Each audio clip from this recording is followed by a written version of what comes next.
Steve jobs को इस फैसले पर था बहुत अफसोस। एप्पल के को-फाउंडर स्टीव जॉब्स ने अपनी मैजिकल थिंकिंग से शानदार कारोबारी कामयाबी हासिल की, लेकिन कैंसर से जंग में इसी सोच ने उन्हें उलझा दिया था।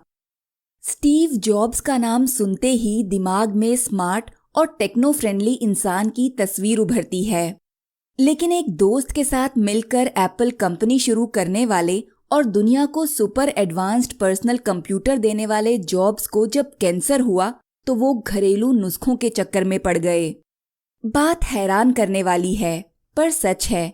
ट्यूमर का पता चलने के 9 महीने बाद तक वो ऑल्टरनेटिव मेथड यानी एक्यूपंक्चर, फ्रूट और जूस डाइट से अपना इलाज करते रहे। उन्होंने ऐसा क्यों किया? इलाज के आधुनिक तरीकों के बजाय ऑल्टरनेटिव तरीकों पर डॉक्टरों और रिसर्चर्स की क्या राय है? कैंसर से जॉब्स की जंग इन सवालों के जवाब देती है। जॉब्स की जीवनी लिखने वाले वॉल्टर आइजैक्सन ने उनकी मौत के बाद अमेरिकी मैगजीन फोर्ब्स को दिए एक इंटरव्यू में कहा था, जॉब्स की मैजिकल थिंकिंग से उनकी कुशाग्र कारोबारी बुद्धि का पता चलता है, लेकिन कैंसर से लड़ाई में ये उनके काम नहीं आई।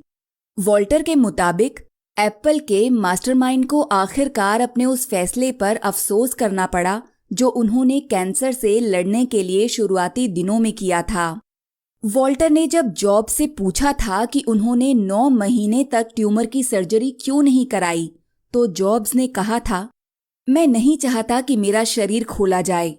उनकी पत्नी और दोस्त भी इस बात से खासे परेशान थे कि वो ट्यूमर को ऑपरेट क्यों नहीं कराना चाहते। हालांकि जब उन्हें कैंसर का पता चला था तो वो बेहद शुरुआती स्टेज में था। वॉल्टर के मुताबिक शायद वो ऐसा डर की वजह से कर रहे थे। वो चीज़ों को नज़रअंदाज करना चाहते थे क्योंकि वो मैजिकल थिंकिंग में यकीन रखते थे।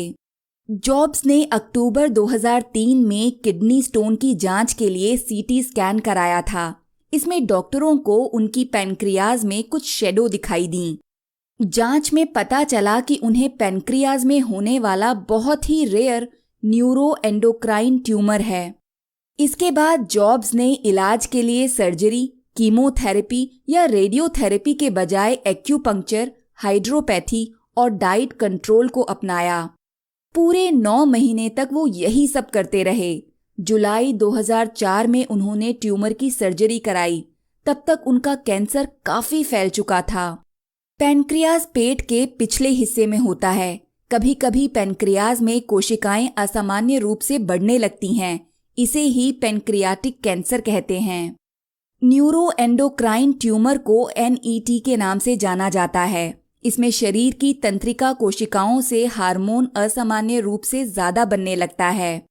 ये ट्यूमर आंतों में शुरू होता है। आमतौर पर ये फेफड़ों और पैनक्रियाज में होता है। टेक्सास यूनिवर्सिटी में MD एंडरसन कैंसर सेंटर के एसोसिएट प्रोफेसर और गैस्ट्रोइंटेस्टाइनल मेडिकल ऑन्कोलॉजी के चेयरमैन जेम्स याओ कहते हैं, ये बताना असंभव है कि जॉब्स अगर कैंसर का पता चलते ही सर्जरी कराते तो उन्हें बचाया जा सकता था या नहीं।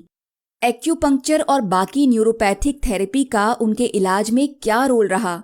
क्या इससे उनकी लाइफ बढ़ी? ये सब कह पाना मुश्किल है। वहीं एक्यूपंक्चर और हर्बल मेडिसिन से इलाज पर फोकस करने वाले अमेरिका के कॉसबे स्थित नॉर्थ बैंड मेडिकल सेंटर के डॉक्टर लॉवेल कोब्रिन का कहना है, पश्चिमी चिकित्सा पद्धति में एक्यूपंक्चर को कैंसर के इलाज में मददगार माना गया है। कुछ क्लिनिकल स्टडी इस चाइनीज तरीके को कीमोथेरेपी और रेडियोथेरेपी के दौरान जी मिचलाने, दर्द और थकान कम करने में कारगर मानती हैं। ये पक्के तौर पर नहीं कहा जा सकता कि एक्यूपंक्चर का सीधा असर ट्यूमर पर पड़ता है।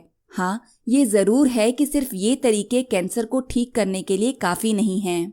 सैन फ्रांसिस्को स्थित कैलिफोर्निया यूनिवर्सिटी के Osher centre for integrative medicine के डोनाल्ड अब्राम्स कहते हैं, सिर्फ जूस डाइट कैंसर मरीज पर उल्टा असर कर सकती है।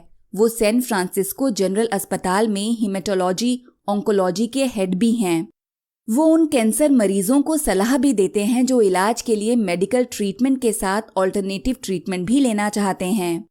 उनका कहना है कि इस बात के सबूत नहीं हैं कि जूस की वजह से जॉब्स के कैंसर सेल्स पेनक्रियाज और शरीर के बाकी अंगों में तेजी से फैले।